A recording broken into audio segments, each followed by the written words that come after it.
All right, everybody, welcome to episode 2 of Between Two Bunkers.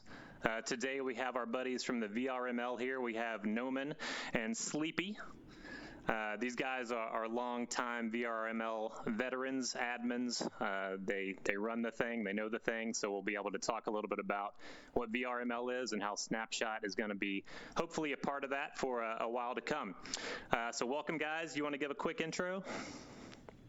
Yeah, absolutely. So I'm Sleepy. You may know me as Brad. I basically do a lot of the outreach stuff, partnership programs, sponsorships, that sort of thing. I'm constantly the one looking around the webs for the new VR titles like Snapshot here. So yeah, I also cast for the VRML and, as Jesse mentioned, help to run the league. Yeah, and my name is Noman. You may have seen me around a little bit as well in the Discord and in the game as well. Yeah, I've been working with the VRML for 2 years. Started as a player, became a caster, and now work on the sort of more business side of the league. I still do all of the other things, but I help with the production stuff and a lot of the day-to-days, I guess you could say. So yeah, excited to be here. Awesome, guys. Well, yeah, I know some of our community members have been getting to know you as you guys have been playing more often, bringing more of your friends from VRML over to try the game out, participate in some of the tournaments. Tell us a little bit about your experience so far, kind of like how you got engaged with the community and your experience playing the event so far. Yeah, so for me, like I said, I was browsing through Steam through the kind of upcoming VR games and just looking for, a new possible title that we could bring into the VRML family and, engage yet another community and try and, really inspire and grow those communities with developers who care about that same thing. Because, there are developers who care less about the community side than about the budget and the bottom line, and then that's understandable, right? Sure. It is a business after all. Businesses have to make money somewhere, sometime.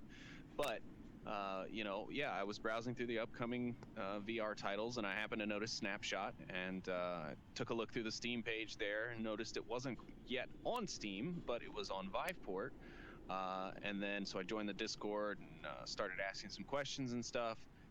And then Noman and I here, after I posted about Snapshot in our little board channel, we saw that there was a little Viveport open. So Noman and I and another member of his VRML Onward team decided that we would sign up and compete.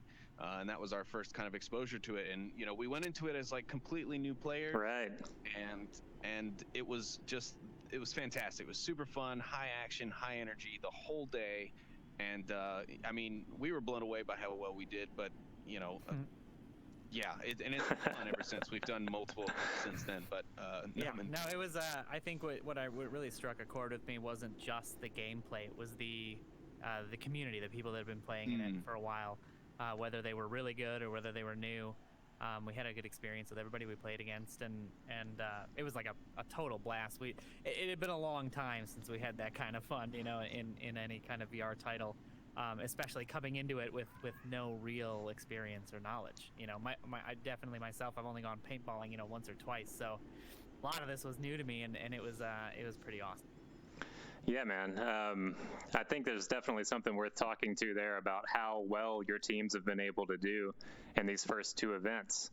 It's definitely interesting for us, when we were kind of getting this game out there, the first community that we engaged with was the paintball community. People playing the real life kind of match of this game. And now we're starting to see, the paintball players are great at this game, but people are figuring out how to be great at Snapshot, not just great at paintball, but the gameplay itself. So we're seeing people that are very experienced competitive VR athletes being able to kind of transition over and even show up in some cases, some of these kind of old school paintball players. That's been pretty cool. Right. Yeah, and if you don't mind. Yeah, I mean, I think one of the nice things about this this platform is you kind of like, once you experience VR or an immersive VR game like this, like Onward, like Echo, right, where you have to take into account where your body is, where you're looking, where your arms are, how tracking works. Once you spend a little bit of time in that, you really start to transfer those skills to other games. So like to convince people who had not played, paintball or Snapshot or whatever the case may be, to play this game and to excel at it was a lot easier, because the mechanics, it's kind of like you're learning a PlayStation controller for the first time. Sure. You got to look at the buttons for a while, but then eventually it doesn't matter. You throw me into any game and it tells me to press X, I know where to press X. So I think that really helps a lot of people. And while we may not have the tactical skill, right, the strategic skill, we don't understand the laning quite yet, there is that sort of intrinsic ability to shoot, right, intrinsic ability to move, that I think a lot of people pick up quickly. So that's helped a lot. Cool. Yeah, and then another great thing that I think is encouraging, and part of the things that I still am really proud about with the VRML is, we want to encourage you, if you are a player, as a Snapshot player, or you're an Onward player, or a Pavlov player, or an Echo player, like, if you want to try and compete, or if your team wants to become, the Cloud9s or the big esports teams and organizations that are out there nowadays in the 2D world, we want to try and help you do that as well. I mean, we offer a variety of games. Yes, there are a lot of shooter games in our current library umbrella, if you will, but people love them. Yeah, for sure. Yeah, and it's one of the easier genres to transition from if you're a competitive player on the 2D side, right? So it's much easier for folks to connect with that. But Echo is a fantastic title. This, Final Assault, all of the different types of games that we feature are great in their own respective rights, and we want to encourage those people to jump sides, to jump games, right? Well, not just jump games, but try at least. Yeah. Right? Yeah. And support each other and support each other's communities, right? We want the Echo folks to go and watch the Onward cast and vice versa. And, we want everyone to be able to enjoy VRML as an entirety, rather than just your individual compartmentalized leagues and communities. Yeah, absolutely. There's a bigger organization to it all. And like you're saying, some of these skills can transfer. Maybe if it's not going to transfer to where you're immediately the best player at Snapshot, if today you're the best player at Onward, you're at least going to have fun. Like, you're going to be able to come in and be competitive. Yeah. Cool. Yeah, along those lines, I'm curious, you guys have been running some of these other seasons for a while now. What games do you think are out there to where either those players would really enjoy trying Snapshot, or even if you're thinking about the Snapshot community and we have like our Tuesday night game nights where we go try other games, what are kind of those similar competitive VR esports that might match Snapshot? Well, so I mean, the newest entry in that category is Pop One, right? We've all been seeing and hearing about it coming out, and that's it's got a bit of a ways to go in terms of being a fun party game. It's hard to queue with all your buds in the same game and all that, but it has that same sort of style of, you got a lot to learn, you got to learn it quickly. It's the battle royale genre, and definitely a fun one at that. But in terms of, just getting in and doing some damage and having fun with your friends, there's few titles I would say that are not recommended, and it's weird to say, right? Because the point of it is to be able to communicate with your friends, to talk with your friends, to hang out with your friends, to make new friends on top of it. Like, I take PokerStars VR as an example. That's one that we just jump into as like a team building exercise, right? Hang out. Relax, not have to worry about the stress of gunfire or paint flying over our heads. A little calmer.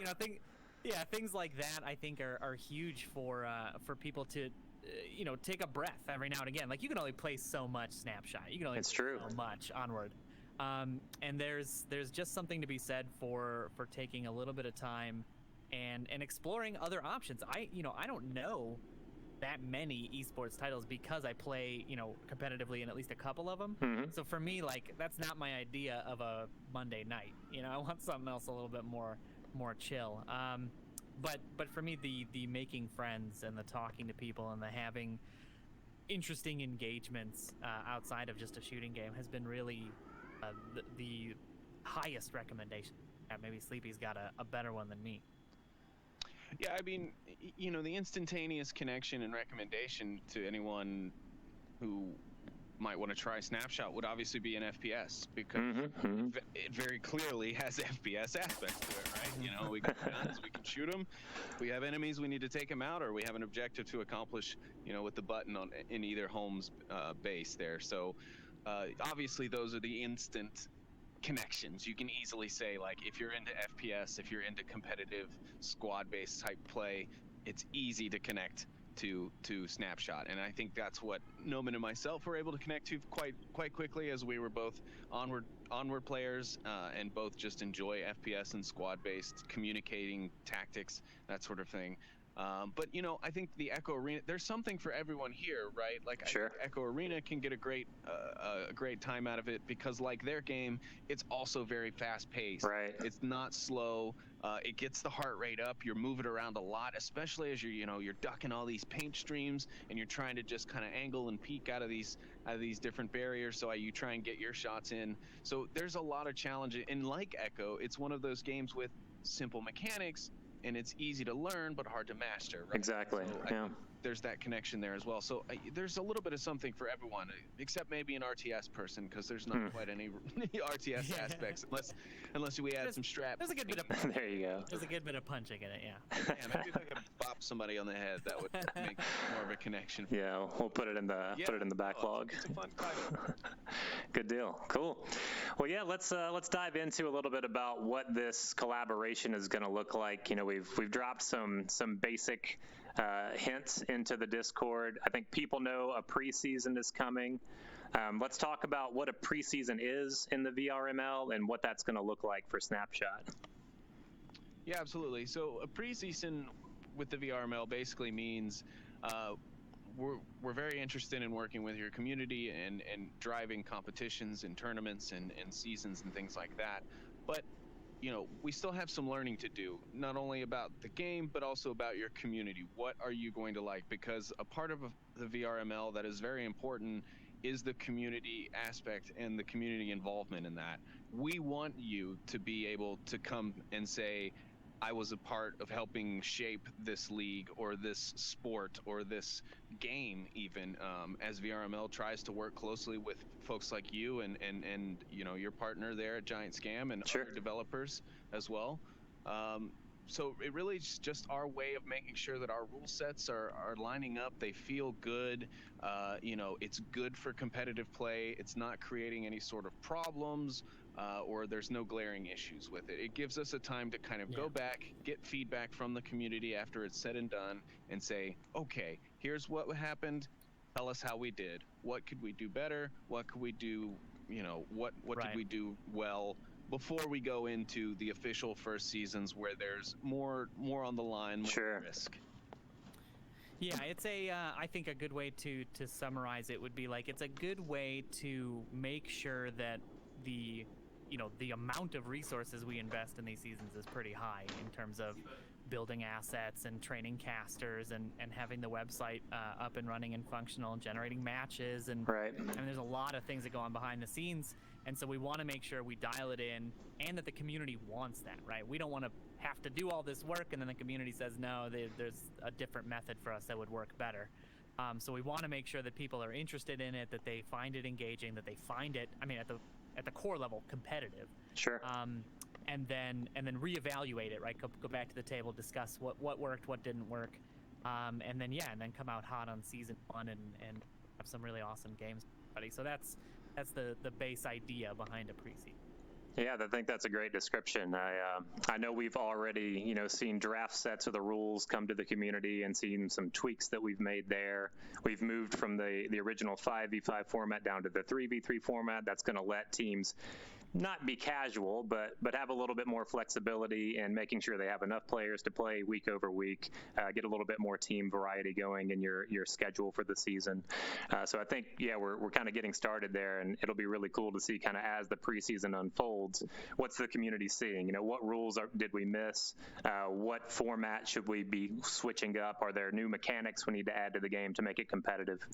That kind of thing. Exactly. Yeah. Do you guys have an idea of, I know this was one of the questions that came in through the Discord when we asked for questions for today's session. What's the typical length of a preseason look like in terms of number of weeks or number of games? Yeah, so usually, sorry, no, please go ahead. Okay. No. So I will say that the average tends to be roughly 2 months. It doesn't really have a set time. Some communities like it to go longer because they like to tinker as they go through the season. The nice thing is with a preseason, Generally, there's not a very large prize pool, if any. Typically, what's been done in the past for us has been cosmetic items. Yeah. So nothing, huge, no cash prize, no physical items or anything. So people are more lax with adjusting a rule mid-season if you're doing it in the preseason. Absolutely, yeah. So it gives, the community an ability to really give feedback on the game. And what we find is that, the more you give people the time to do that, and the more engaged they become in the season, right? And Sure. You're a second place team, you're kind of invested in it. You want everything to be fair and square. You still want to be competitive. And we'll find that people voice their season. So generally, I would say 2 months would be the average. Great. On average, in some of our games, you basically get 2 matches a week. It could go up to 3, so 1 generated by us and 2 challenges, or 1 generated by us and 1 challenge. Got it. And so it gives you a bit of an opportunity to figure out, does that make sense? Can people play 2 matches in a week? Is that an average that people are happy? Or are they just sitting around all week waiting for that next match? Should we do 3? Should we do 4? So there's a lot of opportunity for adjustments, and usually within 2 months, plus a little bit of a grace period, we can put all that into the website. We can put all that into adjustments into the game as needed as well. Right. And then we can come out strong on season 1. No, that sounds excellent. I think that's right up the alley of kind of what players are looking for. Cool. So yeah, we're looking at roughly 2 months, 1 to 3 matches per week. And I know one of the questions that's come in, we've seen kind of players hop on and off of unofficial rosters because they're a little bit worried about the time zone. With young communities like ours, we have a very distributed player base. What have you seen work for communities of about our size, as they have, players in the EU trying to play players in the US and that kind of thing? So that question can vary depending on how the developer chooses to handle its multiplayer connections within game.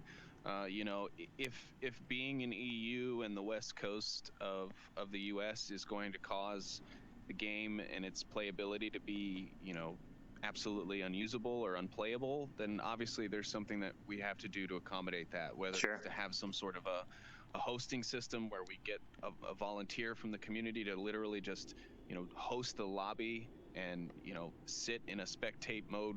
Right. Even in not spectating whatsoever, you know what I mean? Just a way to kind of cut the ping in half, if you will. We've even in some cases, like in Echo Arena, we've had to institute ping limitations. Okay. To matchups. So if you're getting past, I believe it's 250, if I'm correct. I believe, Yeah, Echo reasonable. If it's above that, then obviously it's just too much. There's too much difference. There's too much desync and stuff going on. So it's just an unplayable situation. So we encourage folks, and one of the great things about our system is that we allow you to schedule the time of your match. Right. So in the sense of scheduling between teams that are in opposite parts of the world, that does make that a bit easier, though obviously you'll probably only schedule on the weekend because that'll be the only time where you'll really have that overlap. Right. But if there are enough, we usually like to keep them in their own geographical regions as well, if we can, an NA division and an EU division.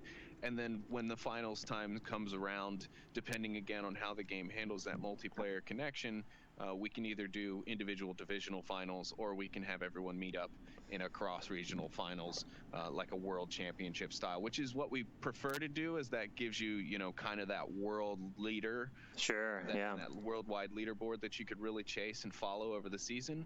But if it's not a feasibility, if it's a feasibility thing within the game, then we can understand that, and we'd rather the players have a good time in competing in our tournaments and our leagues than to completely hamstring everything in the finals when everything's going to matter. Makes sense. And I have a good recommendation too for players out there who are starting their teams. But generally, we try to recommend keeping it to your region, and if not your region, your play time. What is your average time that you're able to get out onto the field and play Snapshot? When you're looking for players, a lot of team captains and players in other leagues have really taken a shining to, here's our scheduled practice times, here's our our usual play times, here's our weekly availabilities using apps like Let Us Meet or When Is Good. and setting up that way, and getting people who will just match with your time, whether or not you're EU or NA. People obviously have work schedules that are different, and then coordinating that way. And of course, you know, the ping and all that comes with the territory. But yeah, at the end of the day, you know, in most cases we have an EU leaderboard, an NA leaderboard, segmented usually. So the NA has a West Coast and an East Coast if the community has that kind of breadth. And then you have your worldwide, and it'll be across both. Sure, yeah. Like Sleep said, you know, the community can choose after maybe a test of the preseason. You know, does it make sense to have an EU-NA final? Does it make sense to crown 2 winners for the league? So that's exactly what that preseason is for deciding that. Great. Yeah, I think that's a great answer, and it covers both the kind of fairness of gameplay and also the just availability. I think one thing we've been really happy with, and you know, some of this is just luck, but we've had on our first place team in our past 2 tournaments people from all across the world. So we had multinational teams. Sure, you're going to have some players with a little bit harsher ping, but they've still been able to be competitive. So, well, yeah, always room to improve there, but we've been happy with the results so far. I know Mod Squad, the team that took the finals in the Steam Open, they were getting up at what was 5 a.m. for some players, kind of 11 p.m. for other players every day and practicing for that tournament. So it's just been bizarre. Yeah, bizarre to see these.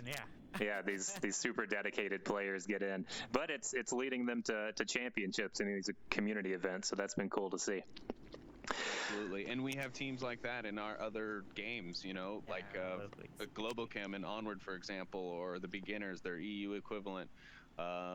They both of those teams are spread across the globe in some cases, and they put in an immense number of hours each week practicing with one another, just playing the game, so they know what each other are going to do. And so to hear that that's already happening in the Snapshot community is one of the reasons why. Whoops, there we go.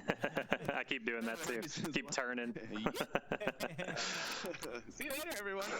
But that's one of the great things to see about this community is that there's already that camaraderie building and that teamwork and stuff, and that's why I liked this game. And I think our decision to walk back to a 3v3 versus a 5v5 is going to make the game fun and intense again, right up front. I mean, because the 5v5, don't get me wrong, is great, but it is hectic. A lot going on. Yeah. And for newer players, and as we, you know, as this community starts to grow, we think that the 3v3 for now will allow us to build out more teams. Yeah, exactly. Number one, and we'll be a little bit more accommodating to those newer groups if there are more teams for them to go up against, so they can, you know, kind of grow, you know, at their own speed if need be, and they're not just thrown right against Mod Squad getting wrecked. Absolutely, yeah. That can be very discouraging as a new player, or as a certainly can, yeah. Yeah, we gotta split people up, right? Split the good people up as much as we can. We know how the stacking can go sometimes. You gotta start off, you know, the crawl, walk, run, right, is the way to go. So yeah. The preseason, I think 3v3 is going to be a really fun way for people to just experience the structure of the league. And then once, you know, season 1 or 2 rolls around, I think that player limit is something that's going to be open to discussion and open to player votes, right? It's a democratic type thing. So, you know, we're not taking it off the table, but I think people are going to be happy with it, honestly, because the 3v3 tournament was an absolute blast that we participated. So yeah, I mean, who knows if, you know, we get Snapshot onto the Quest, man, that could be a huge explosion in the game's population, and we could need 5v5 games, right? Teams yeah, with that size limit and stuff like that in order to be able to control and hurt the community, because you know, we've seen large growth in our Echo and Onward communities after their launch on the Quest. Yeah. So, you know, with you guys having already been in talks about that and stuff on your end, that's a great thing. And, you know, just wanted to touch back really quickly before we moved on to the next thing, was the other great thing about this preseason and about us being able to kind of mold the form as we go, it also lets players communicate with you guys and let you know what's going on. Like, are we seeing really bad ping numbers across the board? Like, does your team need to look into a fix or a solution to your multiplayer issues if you're having them? So that's one of the good things, is the community can feed back to devs, and the devs can continue to make their game even better for not only themselves but for their communities and their players as well. So yeah, for sure. Yeah, I think all good points, and I think it's going to be an excellent opportunity for players that may have already been super involved in the feedback, or maybe not. And they're going to have a direct line, and they're going to have weekly competitive experience to kind of nail down what exactly feels right, what exactly doesn't. That's going to help us, me and Tanner, and our, hopefully other folks that we bring on along the way as well. I have to bring it up because you mentioned it, and even though I said, give me your VRML specific questions, community, because I'm talking to the VRML guys. It was, when's the Quest? When's the Quest port coming? When are we going to be on Quest? I don't expect you guys to be able to answer that question for the community. I'm not going to give any dates, but I am going to say that if you look around, there are some slight graphical changes between now and the last time we had it between two bunkers. So we released some optimizations over the past few weeks that really bought us a lot of graphical performance back. That's not necessarily saying that Quest is now sooner, but it's saying that it's much more doable. And we also just re-upped our partnership with Oculus has an accelerator program that we just re-upped our partnership with that's Quest focused. We can put that out there, and that's all we can say about it. Very cool. Yeah. Very cool. Very Excellent. exciting stuff. Yeah, good deal. Cool. Let's nail down just a couple of more things, and then I think we'll probably be good for the day. I know one big thing that people were asking about, and me and Sleepy were talking about this before we started tonight. We know that now, talking today, preseason's gonna last about 2 months. We know we've announced already it's gonna start early November, as long as the functionality's there and we're ready. People want to know, when are they going to be able to go to the VRML website, start registering their teams, that kind of thing. Yeah, Noman, I'll let you handle this one because I know you were discussing that with our webmaster just today. So the man in charge, the head honcho, as they say. Yeah. So we're hoping, and grain of salt and all that, we're hoping that by the time this recording hits your eardrums, we may already have the site up. But I'm gonna say early to mid this week. So very, very, very, very soon. We're hoping to have at least the base functionality up to get you registering on the site, creating your team name, putting your team logo up, putting your player logo up, and all that, getting everything ready. It should be coming very, very soon. I think we're, basically waiting on a big red button to be pressed. But we've got other things going on in the community this weekend, so it's been kind of a little pushback. But very, very, very, very, very soon. I know you're excited, and I'm excited too. Yeah, we're really stoked, and the players are stoked too. They're just ready to see, look at these new teams coming in. Aiden joined up with blah, blah, blah. They just want to see how this kind of preseason teaming unfolds. I think it's going to be pretty cool. I was looking around there, so I should have just placed a pink button right here behind us, and we could have just done it that way. Oh, that would have been cool. Yeah, blah. We'll have to bring you guys back to record that segment later on. Cool. I know another, just kind of flipping through my phone, reading other questions that are coming in from the community.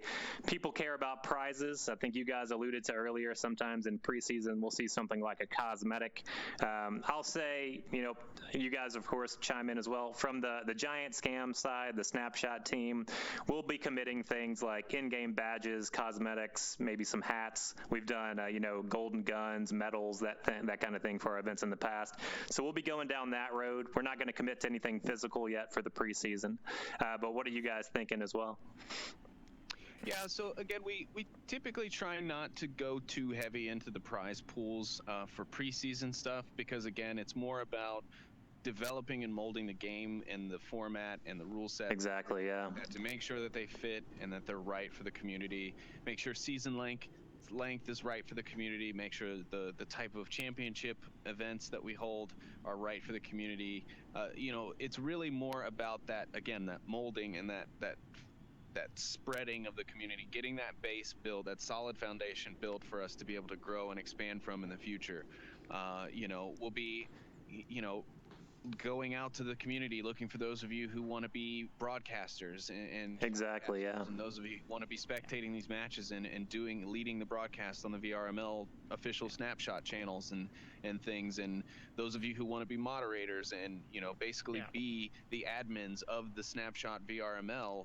And will be the rule makers and the decision deciders and those who must settle conflicts within the community and relay information back to you and Tanner as well. Exactly, yeah. Things from the competitive side that are causing issues or are being complained about a lot. And so we don't like to really commit to the prizes, but that's not to say things don't happen. I mean, we do sometimes, we're able to reach out to our sponsors for the league, like ProTube or VR Cover, and say, hey, we're having an event where we've got a new game coming down the pipeline that we're partnering up with, and we'd like to know if you want to throw in any prizes for their preseason. And sometimes they're able to do that, and sometimes they're not.